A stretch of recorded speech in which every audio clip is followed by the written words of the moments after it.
Παιδιά, πριν χρόνια ο γιος Βασίλης καθόταν εκεί στο σπίτι του. Ξέρεις.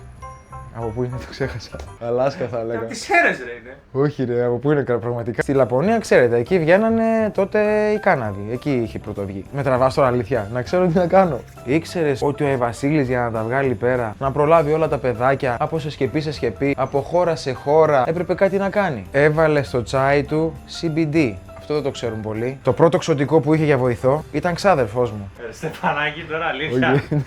Πώς νομίζετε τα ξωτικά έχουν μητερά αυτιά? Μήπως το παρακάναμε με τον ξάδερφο. Ήταν γνωστός γείτονας. Καλύτερο, καλύτερο. Το θέμα είναι η γυναίκα του Αγίου Βασιλίνα όλο το βράδυ πριν ετοιμάζει και κάκια για να έχει μαζί του. Για πόνους στην πλάτη, για φιενικά, για άγχος για στές αν θα προλάβει. Και θα σου πω και το άλλο. Ξέρεις ότι στην αρχή φορούσε πράσινα ρούχα.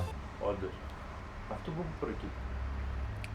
Από το CBD. Ρε, μήπως τα λες αυτά επειδή πουλάσει τέτοια. Όχι, αλήθεια σας τα λέω. Η σακούλα του που κουβαλάει στον ώμο. Έλα, εντάξει, πες καλά Χριστούγεννα να κλείσουμε. Καλά Χριστούγεννα, παιδιά, μην ξεχνάτε.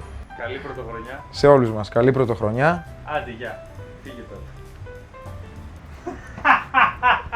Συγγνώμη, τόση ώρα λες τα Χριστουγεννιάτικα χωρίς κουφό. Καλά Χριστούγεννα, παιδιά. Με υγεία και χαρά. Έλα, φύγε τώρα. Γεια σας.